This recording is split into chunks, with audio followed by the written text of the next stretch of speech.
This is Chapter 5, Section 2, Riemann sums. It's very foundational to the rest of this chapter. So we have an example. We have a function here, f of x equals 4. And it's this horizontal line here, as you can see, right? Now, the question is, can I find the area under that line between two values, between x equals 1 and x equals 5? And clearly the area under this curve, it's a rectangle, right? So it's going to be base, let's write this out. That base is 5 minus 1, or 4. And the height, obviously, is 4. So the area is going to be 4 times 4, or 16. Pretty easy, eh? Right? And then what if we have this function here? So what's the equation of this line? That line would be f of x equals 1/2 x. And if you want the area under the curve from 0 all the way up to 2, you get that blue shaded region. And the area is pretty easy. The area is 1/2 base times height, which is 1/2, the base is 2, and the height is 1. So you get an area of 1. So that's simple. I mean, that's something you could do without calculus. But what happens here? This function is sine x. Nice. What's the area under the curve from 0 to pi? Like, I don't know. So this is something that calculus is needed to find this, okay? So you need to use calculus, and we're going to be able to do that. So this is the whole chapter. It's kind of related to areas under the curves, but it goes deeper than that because it ties into practical applications that's really important. So how do we estimate the area under the curve? So in this particular section, we're going to do it by making rectangles. And there's a couple different kind of rectangles we can make. Left hand, right hand, and midpoint. And that's what we're going to be looking at. But let me show you how we're going to do this. So I'm going to create a rectangle here. Okay, there's a rectangle. And this is going to be a left hand, because what's happening, here's my rectangle. Let me use a different color here. Here's the base.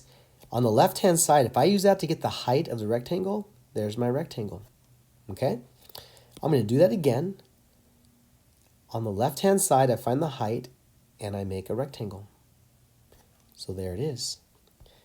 Again, why is it left-hand? Because on the left-hand side, which is here, I get the height of the rectangle. And then I do that. I'm going to do, I don't know, a couple more times. That is not what I wanted. Let's go faster. Pretty close. Okay. There is a rectangle. And it's the left-hand side because here's the left hand. I get the height based on the left-hand side. And the last one is going to be here. Not fast enough again. Let me try that. I don't have a steady hand. Close enough, eh? So I have 4 rectangles. I use the left-hand side to get the height. Now, if I found the area of these 4, that's a rough approximation of the actual area under the curve. It's going to be off because it's missing these pieces, but it's just an approximation, and that's what this chapter is about. It's called Riemann sums, and this is the left-hand side. Now, we could have used the right-hand side, and let me show you. No, you know what? Let me do the midpoint. But to do that, I probably need to make these clear. So I want no fill. Can I eliminate the fill? Yeah. Let me go no fill on these.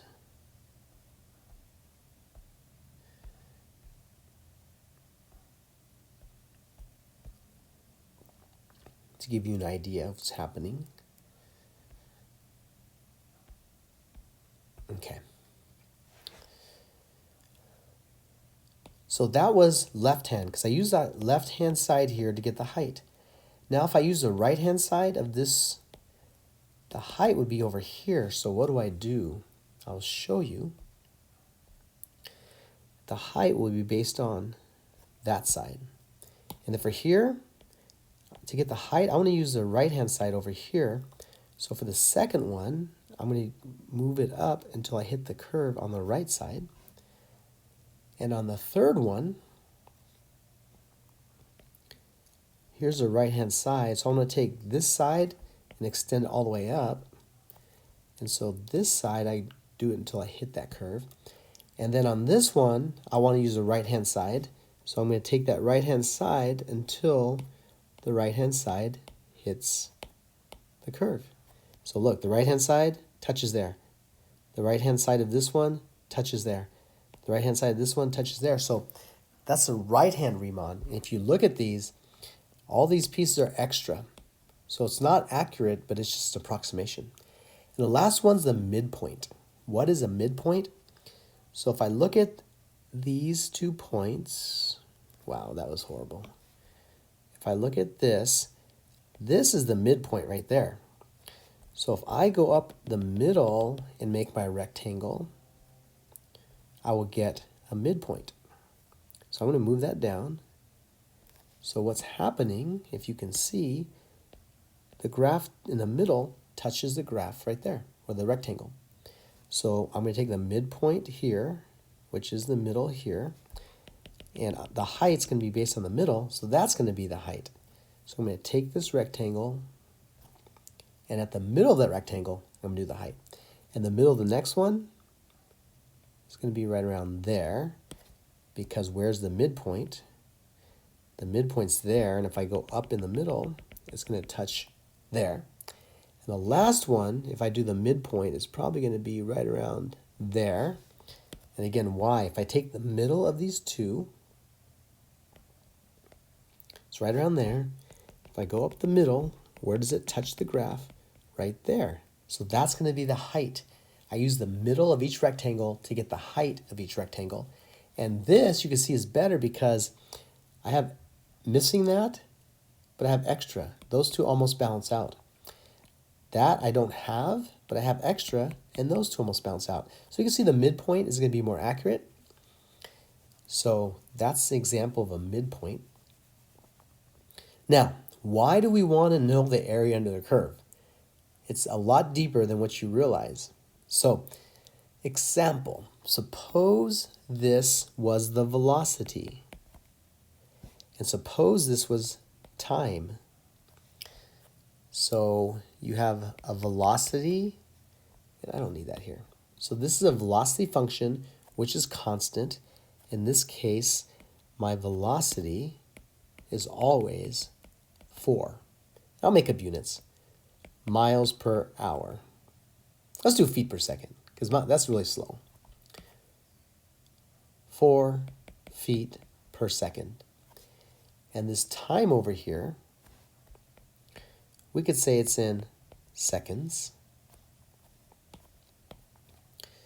So let's interpret this. You should know distance is rate times time. So the distance that this thing traveled, the rate is 4 feet per second. The time it traveled that is for 4 seconds. Why 4 seconds? Because it started at 1, end at 5. So the distance this travels is 16 feet. So here's the crazy thing. The area under the velocity curve ended up giving you the distance that this particular object traveled. So what really is happening, you are multiplying. The area under the curve is a product of velocity times time. Velocity times time is the distance. So what's interesting, this blue area is actually the distance that this object traveled.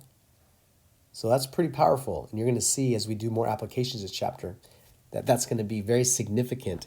And we're going to have a lot of application based on that. Okay? Now here's where it gets stranger. What if the velocity, this is velocity again, and this is time. And what if your velocity fluctuated now? It goes up and down. So the velocity is positive here and negative here. So if it's moving left and right, from 0 to pi, it's moving to the right because the velocity is positive, so it's moving to the right. But here, these are below the x-axis. That means the velocity is negative in this region. It means it's moving to the left. Kind of a weird thing, right? So, using the same concept, the area under this curve is the distance traveled, just like it was here. Now, you're going to learn how to find that area, but believe it or not, that distance here is going to end up to be 2. And then on the right side, I am going to just approximate and just guess. This would be a distance of about 1.2. The reason I'm guessing the whole thing would be 2. This is a little more than half, so I'm just roughly, okay? Now, very important. If I asked you, how far did the car travel in this amount of time? You would say 3.2 units, right? Because it went 2 to the right and 1.2 to the left. So traveled total distance of 3.2. But there's another concept, displacement, that you have to know. Displacement, another word for that, would be change of position. And what does that mean? It means how far from the beginning point did this object end up? So total distance is how far distance you traveled completely. But displacement is how far you ended up from your starting place. So this one here, the displacement's 16 feet because it traveled to the right 16 feet. And so how far did it change position? From the beginning to the end, the change of position is 16. And if you ask the distance traveled by this, you'd also say 16 because it traveled right 16. But on the second one, it's a little different. And it's very important you understand the difference between displacement and distance traveled. So I'm going to write them both down.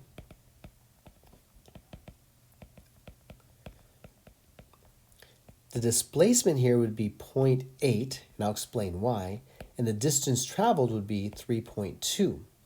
Here's why the displacement's 0.8.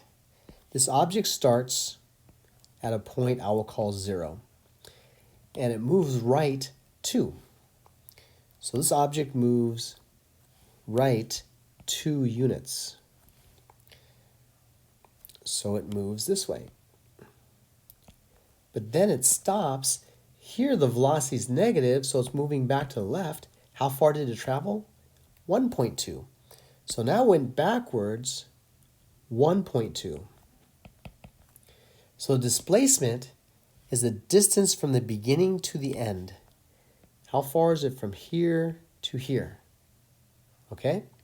So if you went 2 that way and 1.2 that way, well, what's left in that space? It's 0.8. This is 0.8. So the displacement, the change in position from beginning to end, is 0.8.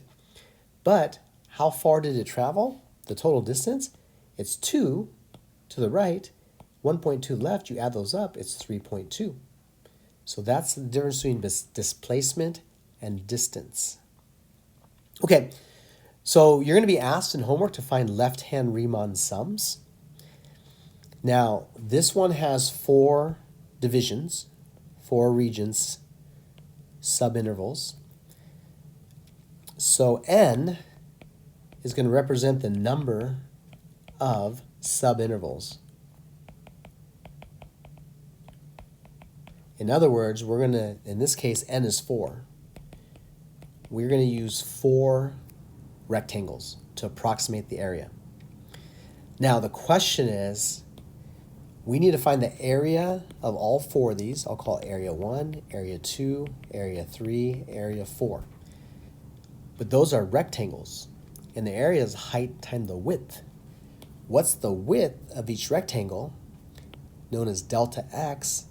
That's going to be the total distance divided by the number of rectangles. Now, in this case, A is the starting point and B is the ending point. So when we do B minus A, that's the distance between these points, divided by the number of rectangles will tell you the width of each rectangle. So B minus A in this case will be 2 minus 0 over 4 rectangles, which is going to be 1/2. So our delta x is going to be 1/2. Now we are doing left-hand Riemann sums. That means we want the height at each left-hand points. So let me erase these. So where's the left hand for the first rectangle? For this one, here's the left hand, so that's going to be our first x. Here's our second rectangle, here to here. Where's the left-hand side? It's right here, so that's going to be our x2. For the next rectangle, from here to here, the left-hand side will be here, so that will be our third one, x3. And for our last rectangle, where's the left-hand side? It's on the left side, so this is going to be our fourth x that we're going to use. So x1 will be 0, x2 will be a half over. We move another half over, we're at 1. We move another half over, we're at 1.5, or 3/2. So those are our x values where we get our height. So our height for the first rectangle is based off of x1. The height of the second rectangle is based off of x2. The height here is based off of x3. And the height for our fourth rectangle is based off of what? It's off of x4, because there's the height. It's on the left-hand side. So the area is going to be all 4 areas added together. What's the area of a rectangle? Height times width. Height times width. Height times width. Height times width. So h1, that's h1. That's h2. The height of our third rectangle is h3. And the height of this one will be h4. But how do you find these heights? I didn't tell you the equation of this function, did I? This is a parabola, x squared, and it's raised up 1 unit, so it's plus 1. So that's our function, x squared plus 1. I'll write it over here too. F of x is x squared plus 1. All right, so how do you get the height? The height here is f of x1, because you plug x1 into this and you get the height. What's the height of the second rectangle? h2. Well, it's going to be the y value of this function at x2. It's f of x2. So that's why height 1 is a function at x1. That's height 1. Height 2 is going to be the function at x2. At x2, there's my second height. And the height 3 will be the height of the third one. It's going to be the function at x3, and similarly f of x4. Well, I know 0, 1/2, 1, and 3/2. So the height of the first one is f of 0, and the width is 1/2. The second one, the height of the second rectangle is going to be f at 1/2. And you know what? All these widths are 1/2, so I'm going to put 1/2 for all these widths. The height of our third rectangle is at x3, which is 1, so that's going to be f at 1. And the fourth one is 3/2. So if I plug 3/2 into this function, I will get the height of the last one. Now, I'm going to plug each of these values into this equation, x squared plus 1. So let me write it here again. F of x equals x squared plus 1. So the area, I plug in 0 here. It's going to be 0 squared plus 1 times 1/2. Then I'm going to plug in 1/2 here. I'm going to get 1/2 squared plus 1 times 1/2. And then I'm going to plug in 1. It's going to be 1 squared plus 1 times the width, which is 1/2.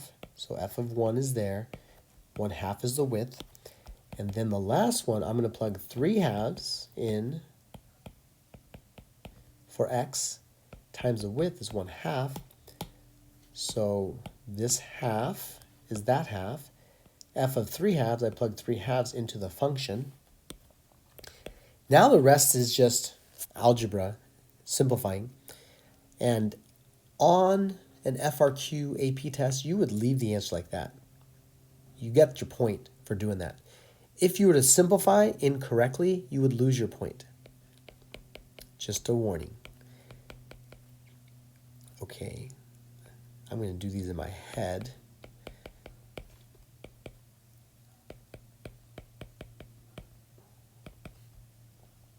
Nine fourths, 13/4. All right, I don't know why I'm doing this. I'm going to factor out 1/2 from each because they all have a 1/2. I'm going to take that out, and that's going to be 1 plus 5/4 plus 2 plus 13/4. Wow, I'm going to convert these to fourths. There's 4/4 plus 5/4, that's 9/4.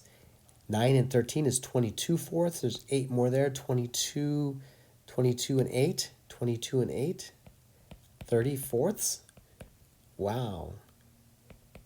15/4. I think that's my answer. I'm not going to, hopefully it's right, because I'm not going to double check that. I shouldn't have gone that far. Stop right here, or use your calculator to get that. All right, that's a left-hand Riemann sum. Next, so what about the right-hand Riemann? So our delta x will be the same because our a and b are the same, and n, the number of rectangles, is still 4. So that's going to be 2 minus 0 over 4. It's still going to be 1/2. So let me put a 1/2 for all our delta x's. Now, we're doing the right-hand side, and we have to find our x1, x2, x3, x4. The area of a rectangle is base times height, so there are base times heights. But our height, how are we going to find the height of the first rectangle? Well, if it's a right-hand side, what's h1? That is going to be h1, right? So where does that come from? It comes from the right-hand side of this. So x1 will be our right-hand side. In this case, it's going to be 1/2. Now for the second rectangle, where's the height of the second rectangle? It's going to be on the right-hand side of this rectangle. That's going to be h2. So that's going to be gotten from x2, and that's going to be 1. And then for the third one, where's the height of the third rectangle? It's the right-hand side of that rectangle. It's right there. That's going to be x3, but x3 is going to be 1.5. I'll put 1.5. And our last one, the right-hand side is right there. There's the height of the rectangle. So that's going to be our x4, which is going to be 2. So I need to take the height at these 4 points to get the height of our 4 rectangles. So h3, h4. The height will be at the right-hand side of each rectangle. So let's plug these in. I'm going to get a 1/2, a 1. I'll do 3/2 and 2. Those will be the values I need to get the height of each rectangle. And the function is x squared plus 1. Same function, x squared plus 1. So I'm going to plug this value in for x to get the first height. So it's going to be 1/2 squared plus 1. That's f at 1/2 times the width, which is 1/2. Plus, now I'm going to plug in 1 here to get the height. It's going to be 1 squared plus 1. That's the height, and the width's going to be 1/2. For the third one, I'm going to plug in 3/2 to get the height. That's going to be 3/2 squared plus 1. That's the height, and the width, again, is 1/2. And then I'm going to plug in 2 to get the height of the function. It's going to be 2 squared plus 1, and the width is 1/2. I'm not going to simplify that, but that is how you find the right-hand Riemann sum.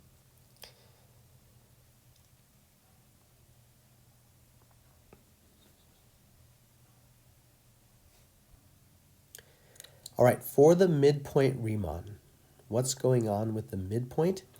Well, our width, again, is the same. This is my A, that's my B, just a starting point, ending point. So it's going to be 2 minus 0. How many rectangles do we have? 4, so we're dividing by 4. It's still 1/2, so let me fill all those in right now. That's not going to change on these. Where are my x's? So now I have to do the middle for the x's. What's the middle of 0 and 0.5? That's going to be my x1, which is going to be 0.25. Now the next one. Where's the middle? So that's where my height comes from the middle. That's the height of the rectangle. For the next one, the middle, wow, that's pretty bad. The middle of that is going to be right here. And it's halfway between 0.5 and 0.1. So that's going to be my x2, which is going to be 0.75. And so on and so forth. The midpoint is going to be right there, which is 1.25. And my midpoint for the last one is going to be right here, x4. I mislabeled that, huh? That should be an x3. Halfway between 1.5 and 2, that's 1.75. So to get the height of the first rectangle, I plug in 0.25. The height of the second rectangle, I plug in 0.75. The third, I plug in 1.25. And for the fourth one, I plug in 1.75. Now I'm going to copy and paste from my previous problem and just change the numbers to make my life better.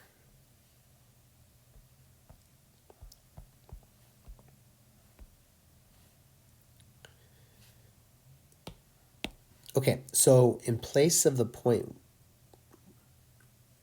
or in place of the 1/2, I'm going to put a 0.25 there.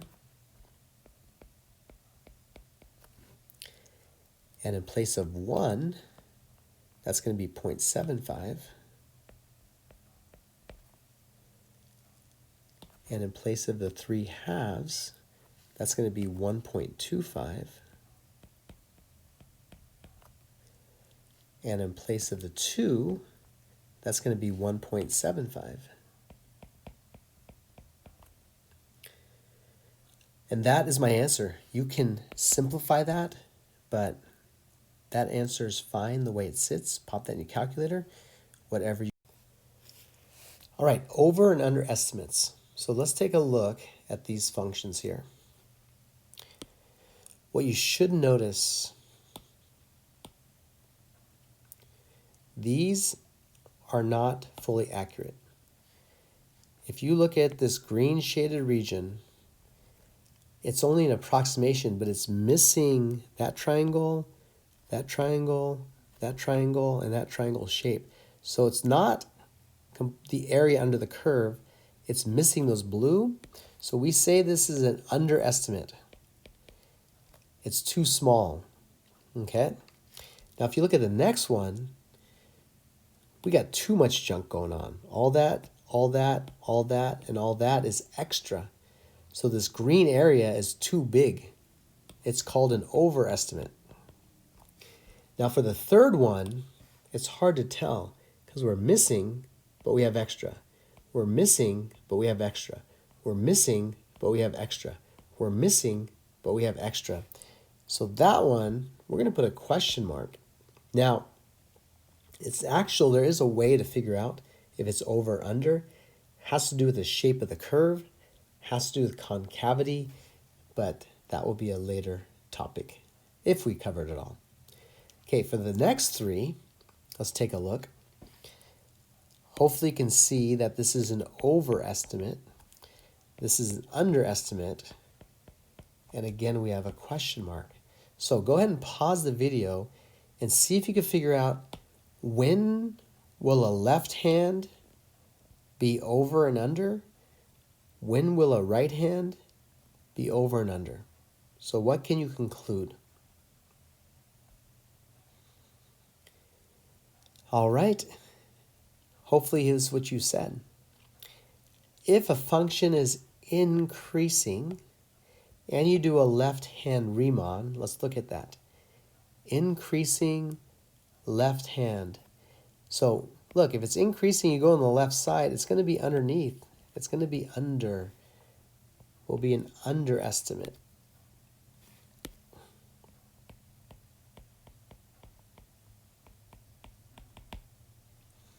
Now, if a function is increasing, what will the right hand be? Okay, this is increasing. The right hand is going to be over if it's increasing. Hopefully you see that. These are things that questions appear on the AP test. So that's going to be an overestimate. So it's determined whether the function is increasing or decreasing. And you won't always have the picture. You might have to take the derivative and see if it's positive or negative to figure out if the function is increasing or decreasing, to determine if you're over or under.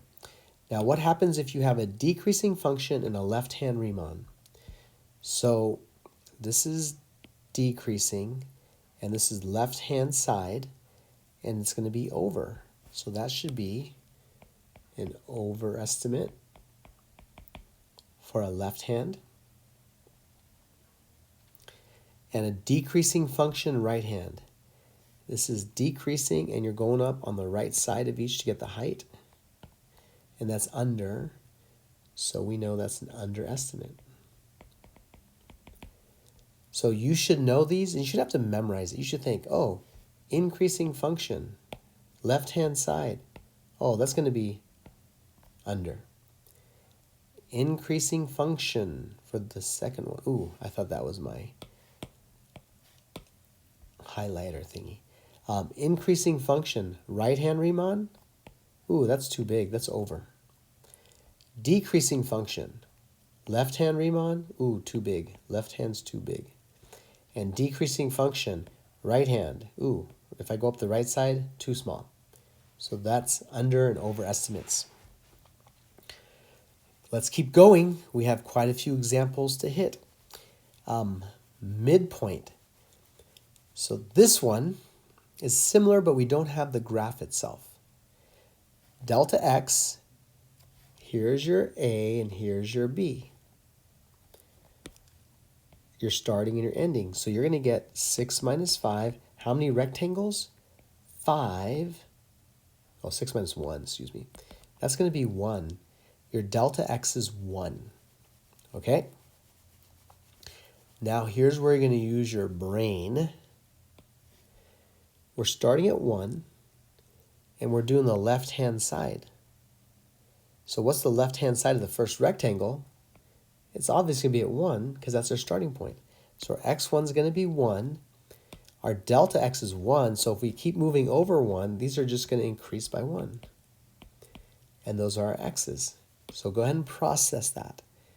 If we're going from 1 to 6, let me go ahead and do a 1, 2, 3, 4, 5, 6. We're going from 1 to 6. The width of each rectangle is 1. So the first rectangle, I don't know what the graph looks like, but the first one, the left-hand side, is going to be 1. But here's our second rectangle. The left-hand side's there, but our delta x is 1. So we move over 1 to get our next one, and move over 1 to get our next one. So we keep adding 1 to get our next x. So the height of the first rectangle is going to be at 1. Our delta x's are all 1, so I'll plug all those in. That's easy. But the height will be at x2. So we take the function at 2, then 3, then 4, then 5. So if you want the height of your last rectangle, use 5 in the function to get the height. So let's do that. Plug in 1. We're going to get 2 times 1 squared times 1. Plug in 2. 2 times 2 squared times 1. So what I'm doing, I'm plugging the value of x in to the function to get the height. I plug the value of x into the function to get the height. I keep on doing that to get the rest of the heights, and the width is 1.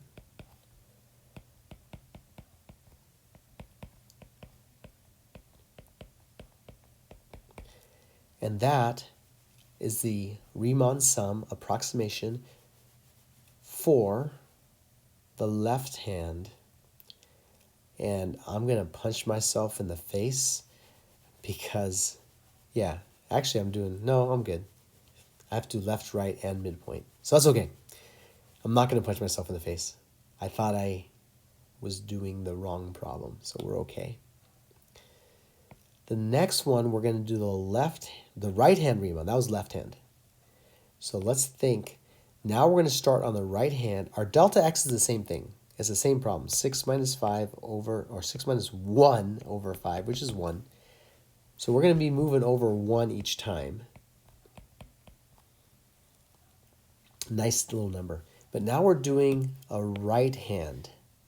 How do we do the right hand? So for our first rectangle, this is the right hand. We're going to start at 2. 2 will be our first. So for the second rectangle, the right-hand side's 3. It's going to keep increasing by 1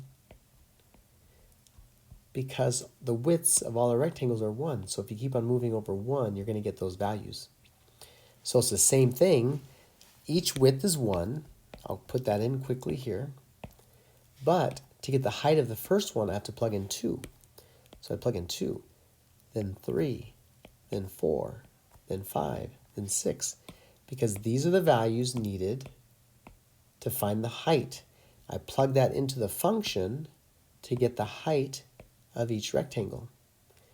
Then I plug it into my function, f of x. What was that? 2x squared plus 1? No, 2x squared. No plus 1. 2x squared. So I'm going to plug in 2 to 2x squared. So it's 2 times 2 squared, and the width is 1. It's 2 times 3 squared, and the width is 1. It's 2 times 4 squared, the width is 1. 2 times 5 squared, and the width is 1. 2 times 6 squared, and the width is 1. And that's it. That's the formula for the area of the right-hand Riemann sums. So we've done left hand and right hand. Now we have to do the midpoint. So let's take a look at the same thing. Let me get rid of this. So we're going to have a bunch of rectangles. I don't know how high they are. I just know I have a bunch of rectangles, whatever it looks like. I'm not claiming to be accurate. Now the midpoint. There's the first midpoint, second, third, fourth, fifth. So there's 5 midpoints. And if you look, the first midpoint is going to be at 1.5, and then 2.5, then 3.5, then 4.5, then 5.5. So the midpoint, first one's 1.5.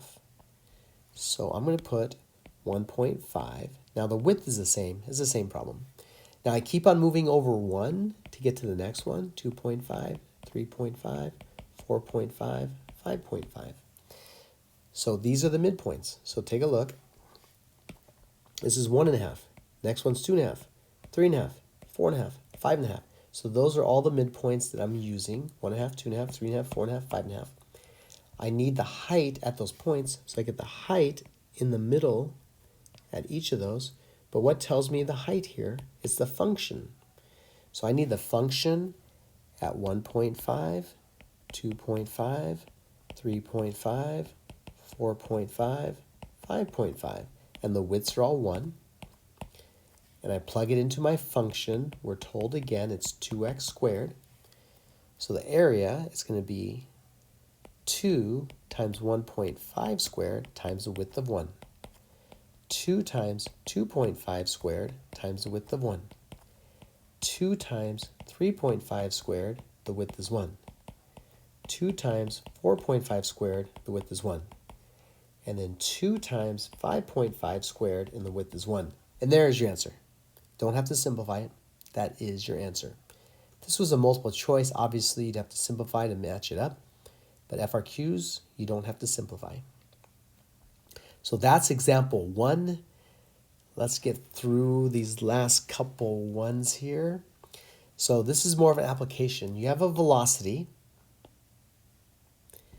and you want to approximate the displacement of the object using left-hand Riemann sums from 0 to 4, 8 subintervals. So let's calculate our delta t. So this is our A, and that's our B. 8 minus, no, wow, Yoshida, read. That's my A, that's my B, and 8 subintervals is my N. So it's going to be 4 minus 0 over 8, which is 1/2. Wow, this is going to be kind of a pain. A lot of work, a lot of writing. You can play at fast speed. So I'm going to do this from 0 to 4. I just happen to know the graph of this. It's going to be like that. It's upside down parabola. And this will be at 2. We're going to 4. Wow. This is going to be really, I can't draw the whole thing, but you'll get the idea here. So left-hand Riemann, the width is 1/2. So the first one is going to be, first rectangle is going to be here. The next one's going to be here, and so on and so forth. So if I do the left-hand side, that is going to be my x1. It's going to be 0, or t1, because it's time. The next one, these widths are 1/2, so I go over 1/2. So the next one's going to be 1/2, then 1, then 1.5, then 2, then 2.5, then 3, then 3.5. So that's going to be the left-hand side of every rectangle. We go through the same problem. These are rectangles. The areas, height times width. But displacement, you're going to add all these areas. And here's why it's going to work. Down, when you get to the negative portion, you're going to start getting rectangles down below. Okay? So you're going to add up all these because you're moving to the right. These you're going to subtract because the heights are going to be negative, so the area is going to be negative. So your velocity or your distance will be negative because you're subtracting because you're moving to the left. So I know there's no such thing as negative distance, but this is what you need to get displacement. So let me go back, actually. I forgot to... No. Yeah, I'll talk about displacement again. So when we were doing the displacement problems here, so what is displacement? You know what? I'm actually not going to do this, sorry. Let's go back here. Just wasted some time. Okay, so just realize that as we find the areas, the area of these are actually going to come out negative. Now, don't worry about negative areas. We'll talk about that in the future section. But they're going to come out negative because your velocity is negative, and your negative velocity times time is going to be a negative. So you'll end up subtracting those in the long run. Okay? So the width of each of these is 1/2. So let me throw in 1/2 for all these widths. Why did I pick so many subdivisions? Because I'm not smart. Okay. Then, all right, now to get the velocities, we are doing left hand. And so we have a bunch of points. The first one's 0. To get the height, it's a function at 0. So I'm going to have to plug in 0. And on and on for these. I'm going to convert these to fractions so I can fit it in this little space. So these are the x values where I'm getting my heights. So we start at this one. To get the height, I need the velocity at that point, and so I need the velocity at each successive point, and that's where those are coming from.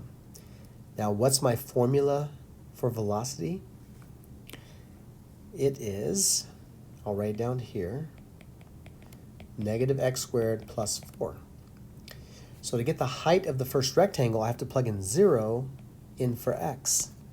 So I'm going to get negative 0 squared plus 4. That's the height, and the width's going to be a half. For the next one, my time is a half. I have to plug a half into here. So it's going to be minus 1/2 squared plus 4. That's my height, or my velocity, and the width again is a half. And I'm going to keep doing this over and over and over. But let me just copy and paste this because that is easier than rewriting it all. So the next one, I'm going to plug in 1. So I replace the half with the 1. And then for the next one, I'm just copy and paste again.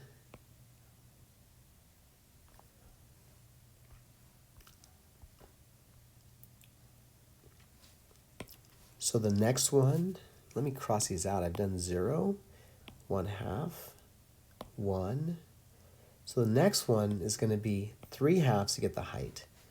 So I'm going to plug in 3/2 for x.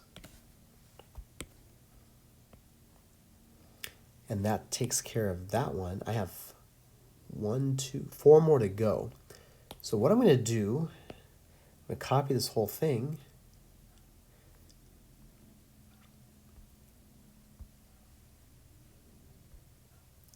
And paste the whole thing down here and continue on. So plus, my next one, I'm going to use 2. So to find the height, I plug in 2 into the formula. That takes care of that one. The next one, I'm going to plug in 5/2. So 5/2 will be my t. That takes care of that one. The next one, I'm going to plug in 3. So I'm going to plug in 3 in for my time. And my last one is going to be 7/2. So I'm going to plug in 7 for my time, or 7/2. If you added all these up, that would be your displacement. Oh, I missed one. How did I miss it? Okay, let me see what I missed. So we got 5/2 here. So 3. I should have plugged a 3 in there. And then 7/2. Yeah, so adding all these up gives you your displacement. Wow, that was a lot of work. A lot of stuff. A lot of repetition. But that's your answer. Let's keep going. 2 more examples. Or 3 more, actually, I think. No, just 2 more. Okay, not too bad. Okay, example 3. This time we're given a table. We don't have a function, we have a table. And in the table we have the velocity for various times. We want to approximate the displacement and the total distance. So we have to talk about the total distance separately. So displacement is the same thing that we've done. So what are we doing? Let's take a look and read this.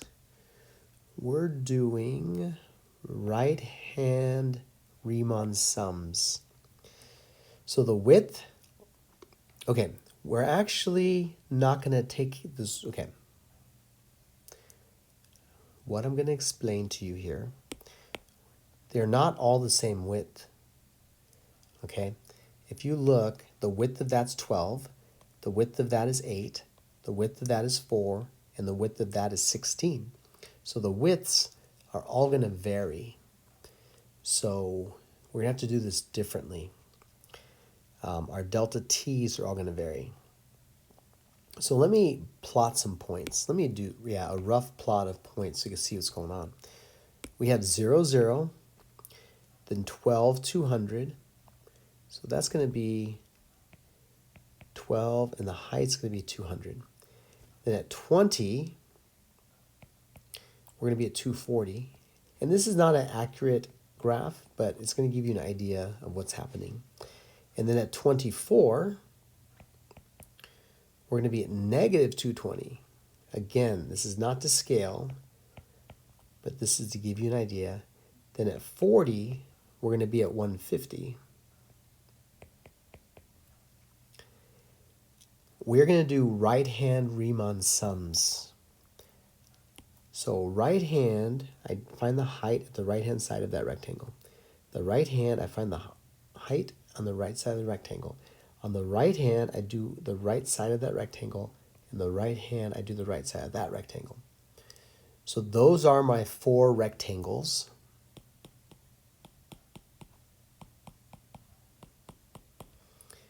And let's go ahead and talk about our T1, T2, T3, T4. Our T1 is the right-hand side of the first rectangle is going to be 12. Okay? The right-hand side of my next rectangle is going to be 20, because here's my next one. The right hand's 20. And the next one, this rectangle, the right-hand side is 24. And the last one, the right-hand side is 40 of this rectangle. The other way to think about it, here's my first rectangle. The right-hand side is 12. Here's my second rectangle. The right-hand side is 20. Here's my third rectangle. The right-hand side is 24. And my last rectangle, the right-hand side is 40. So I need the velocity at 12, 20, 24, and 40. Now the delta t's. How wide is this first rectangle? That's going to be 12. So my first delta t is 12. How wide is my second? How far is it 12 to 20? The width of that is 8.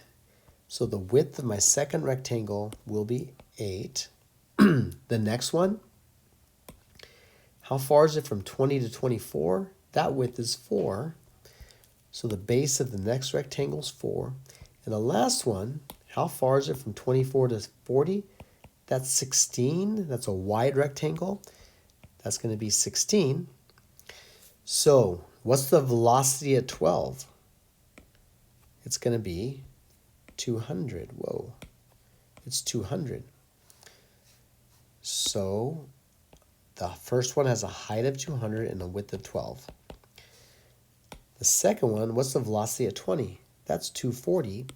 So that's going to be a height of 240 and a width of 8. And then, what's the velocity at 24? That's negative 220. So that's going to be negative 220, and the width is 4.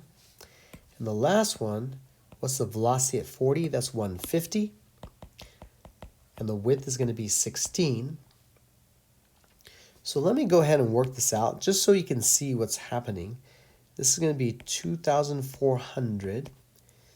Uh-oh. I'm going to have to do this in my head. 32, 3, 16, 19, 20. This is going to be minus. We'll talk about this. Negative 880. And then that's going to be 2,400, I think, if I'm doing that right. So now you're going to add these up. I'm going to do it. Yeah, why don't I use a calculator? I'm going to do all the positive ones first. So I'm going to do 2,400 plus 1920 plus 2,400. So all the positives will be 6720 minus 880. And I'm going to get 5840. Now, a little comment here. What's going on? So this person moved right 2,400, moved to the right 1,920, but then moved to the left minus 880. That's why you subtract that. Then they moved right 2,400, so you have to add that. So you add up all the distance to the right, you subtract the distance to the left, and that gives you displacement. So I started here, moved 2400, moved 1920, moved back 880, moved right 2400. So this distance from the beginning to the end is displacement. So that's what that is. But if you want the total distance traveled, total distance, that means we don't care if it's left or right, how far did this person go. For the total distance, it's actually absolute value. You take all the distances and you make them positive. So you take the 2400, I move 2400 to the right. And then I moved 1920 to the left. Then I moved 880 to the right, to the right, to the left. Even though I moved left, I still traveled that distance. So I'm going to add that, now subtract it. So that's what I mean by absolute value. And then 2400. Total distance, you would add all those up. So that is example 3. Here's the last example. So in this case, they want a midpoint Riemann with 3 intervals. So let's see what these 3 intervals are going to be. The first interval is from 0 to 2 minutes. And the second interval is going to be from 2 minutes to 4 minutes. And the third interval is going to be from 4 minutes to 6. You see that splits this up evenly, the 6 minutes into 3 equal intervals. Now where's the middle of each of those? The middle of the blue is at 1 minute. The middle of the gold is at 3. And the middle of the fuchsias are at 5. That's your midpoint of those. And I'll draw a graph real quickly too, so you can kind of get a picture on the graph. On the graph, you have 0, 0. And then at 1, you have 5.3. And then at 2, you have 8.8. And then at 3, you have 11.2. And at 4, you have 12.8. Let me move that. 12.8. Then at 5, you're at 13.8. And then at 6, wow, it keeps getting bigger, 14.5.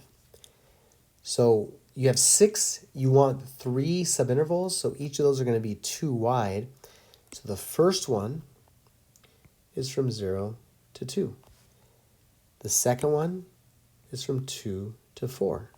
And the third one is from 4 to 6. So to get the height of each rectangle, you do the middle. So the middle of the blue is at 1. So 1 is where you want the height. If you get the height there, that's going to be your first rectangle. For the gold one, the middle is at 3. So it's at 3. The height's going to be there. You get that rectangle. And the third one, the middle of that is 5. You get the height there. That's your last rectangle. So that one's going to be at 5. And there's only 3, so I don't need that one. Okay, what's the width of each of these rectangles? Well, if you look, the width of that is 2. 2, 2. So each one will have a width of 2. Well, what's the height at 1? It's 5.3. What's the height at 3? It's 11.2. And what's the height at 5? That's 13.8. And that would be your midpoint Riemann sums using a table. That's it.